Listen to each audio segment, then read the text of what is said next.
Good morning. I am super excited to be reunited with you guys and to start Daily Bread off again. We're going to start off in prayer and then we're going to dive right into it. So, Papa, thank you for being there for us and providing for us and protecting us. Thank you for going before us and preparing a way. Thank you for all the blessings and different things that you've added to our lives. Even if they don't look like blessings, you're constantly teaching us to grow in wisdom and draw closer to you, and I'm so thankful for that. Spirit, speak through me today so that this message touches whoever it needs to touch. In Jesus' name, amen. So we covered a lot of different stuff in this 7-day challenge. And I have been praying that you guys have been getting just as much out of it as I have. I am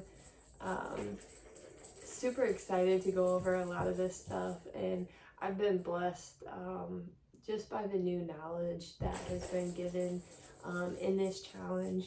And I had a period of time that also kind of led to this challenge that I didn't fully explain. I was going through some tests that I needed to walk through, and I needed to work on some things with the Lord. And because of that, I felt led to do this challenge and also kind of take a break and step back from speaking with you guys so that I can take time to draw closer to the Lord before sharing information. And I think that's something that's really important, because too often, sometimes, and I believe it's because of the culture that we're in, the hustle culture, of just taking a moment to realign with God, make sure that you're doing what He's asking you to do and learning what He needs you to learn, so that you can better minister to others. And it was a little sad having to step back for a little bit. I was like, oh man, because I honestly have come to enjoy these, and because I learn while teaching you guys, and that's just a learning style for me.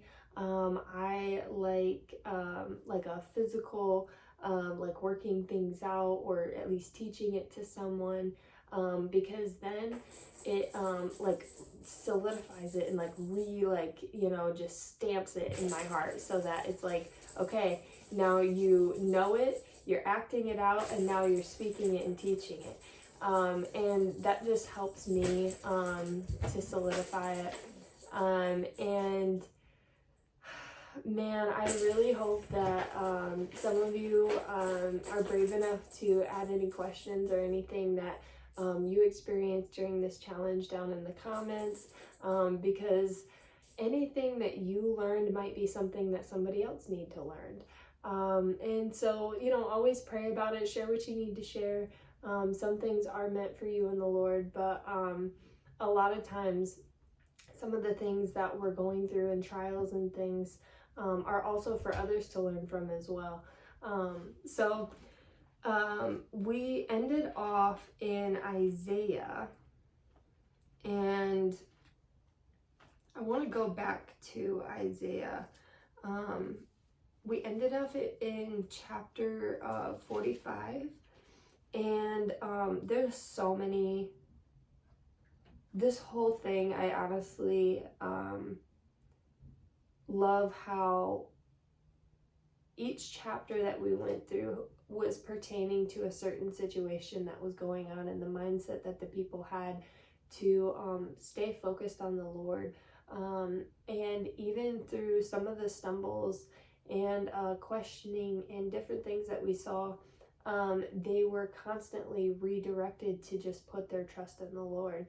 And that is so important, is just relying on Him, trusting Him, allowing Him to guide your path. And He's already protecting us and preparing a way. We just have to rest and rely on Him and trust Him, which can sound easier said than done.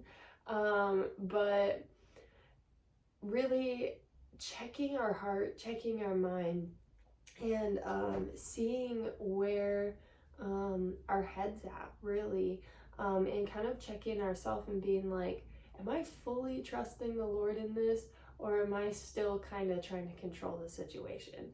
And it's really easy for us to try to control things because we're used to kind of controlling things in our lives. But the more that you give up and the more that you trust the Lord with, the more that things will actually kind of come together in your natural earth life as well, which is really cool, because we're really not of this world, and a lot of us have experienced that it can be difficult to find really close friendships or different things here, just because we stand out, we're different. And when you are totally on fire for the Lord, it is going to attract some people who want to learn more, or it is going to push some people away. And unfortunately, with guilt and with shame and different things, sometimes we want to run. And that's not what the Lord's asking us to do. He says, give it to me, bring it to me, and I will help you with it. And so if you're dealing with that shame or guilt and you're beginning to run in the other direction, I pray that you take a moment to stop and just give it to the Lord, rely on Him, because He can replace that shame with peace. And the peace that you get is overwhelming and so joyful. And it ends up creating a calm in pretty much any storm that you could go through. Yeah, you'll still have emotions and thoughts and things that may come up, but there's this like main kind of just calm or peace, and it's weird. It's kind of hard to explain if you haven't experienced it, because you'll know, like in your mind, you're like, okay, I have this going on, I have this going on, I have this going on, and you're still going through your normal, thought process of trying to figure stuff out. But then at the same time, you kind of sit back and you're like, the Lord's got it. I know this is all going on, and so does He. And it's kind of like this, okay, cool, I know what's going on, but I'm going to sit here and just trust the Lord. And it is, it's so amazing to experience that level of peace, just because no matter what comes your way, you'll have this calm and this joy to just keep moving forward one step at a time. And so I'm going to go back to Isaiah, and I want to cover a little bit of actually the next chapter, which is in 46. And it was talking about their idols upon the beasts, upon the cattle. Your carriages were heavy laden. They are burdened to the weary beast. To stoop, they bow down together. They could not deliver the burden, but themselves are gone into captivity. Hearken unto me, O house of Jacob, and all remnant of the house of Israel, which are born by me from the belly, which are carried from the womb. And even to your old age I am He, and even to hoar heirs will I carry you. I have made, and I will bear, even I will carry and will deliver you. To whom will ye liken and make me equal and compare me to that we may be like? It's right there talking about the burdens that they carried, and it says they are heavy loaden, they are a burden to the weary beast. This is why we have to rely on the Lord, because that burden is going to be really heavy, and it's going to end up causing more pain and more suffering than what you need to go through. But if you give that load to the Lord, it becomes lighter. And it also says, they lavish gold out of the bag and weigh silver in the balance, and hire a goldsmith, and he maketh it a god. They fall down, yea, they worship. They bear him upon the shoulder, they carry him and set him in his place, and he standeth, from in his place shall he not remove. Yea, one shall cry unto him, yet he not answer, nor save him out of his trouble. So anything that we put as an idol to try to fix our situation, whether that is money, whether that is people around us, whether that is different internet tools or different things, when you rely on those more than you rely on the Lord,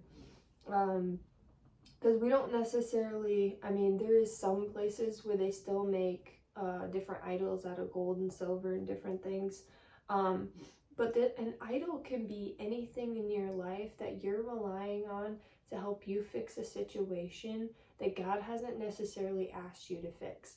There is times where we are told to put our hand to the plow and to work on things and do things, but the Lord is in it and he's there guiding us through it.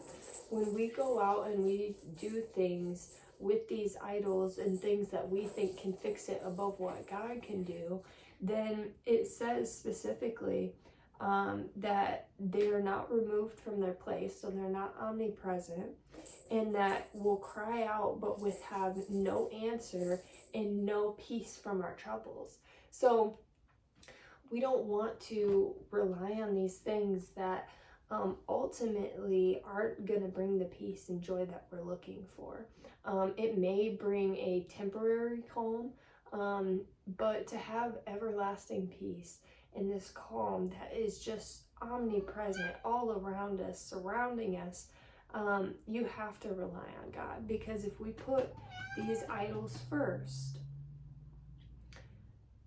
then we're going to cry out with no answer nor save out of trouble, which is, I don't want to be in that place. I'd rather rely on the Lord than rely on these things that are not going to bring the comfort that I need. Because the more that you begin to pile on, the more that begins to add up, the heavier this weight gets. And you can cry out and cry out and cry out and cry out, and the Lord still hears you and collects your tears. But if you are worshiping and putting your thoughts and your actions towards another idol in your life and praying to that idol rather than praying to the Lord and saying, Lord, I need you right now, I need to give these burdens to you, then that burden is going to continue to stay heavy. It's not going to become light unless you give it to the Lord.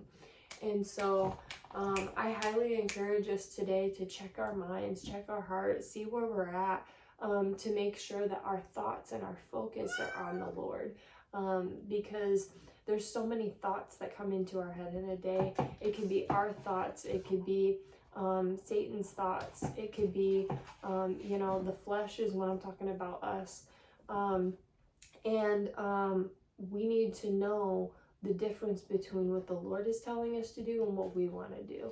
And a lot of times that's pretty easy to figure out once you understand what it looks like and who God is. The closer that you get to him, the more that you know him, and the more that you know his nature, and the more that you study his word, you will begin to see a pattern, and you'll know, well, that doesn't sound like the Lord. That's not his personality. He is loving, he is peaceful, he is got a plan always, he's got it planned out. A lot of times we'll see little warnings of things before the main thing even happens, and sometimes we totally dismiss it and don't put it together until the end. So sometimes if you're not watching, you're not preparing, things will happen quickly, but making sure that we are focused on the things of the Lord will help us be prepared for the things that he is trying to work on with us.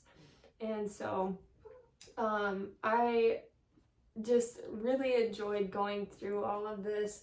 There's so much more that we could go over, but I felt that that was really an important part of the mindset and different things throughout all of the different passages that we read, that a lot of it ties right back to that relying on the Lord, putting your trust in Him, putting your faith in Him, getting to know Him more so that you understand His nature and who He is when He's speaking to you, so that you know the difference between yourself and the Lord. And the desires of the flesh are going to come up, but knowing how to crucify your flesh and how to focus on the Lord and put off the things of yourself and fix your eyes on the things that are of Him is really going to help you be able to accelerate forward into what He's asking you to do. Because we can cause delays in certain situations based on disobedience, lack of trust, and these different things. So put your trust in Him wholeheartedly. Fix your thoughts, your actions, everything around God. Base it on Him, and let Him be your foundation. Because when He's your foundation, you're able to grow and dig deeper roots and produce healthy fruit. So thank you guys for joining. As always, Yeshua loves you, I love you, and don't forget it.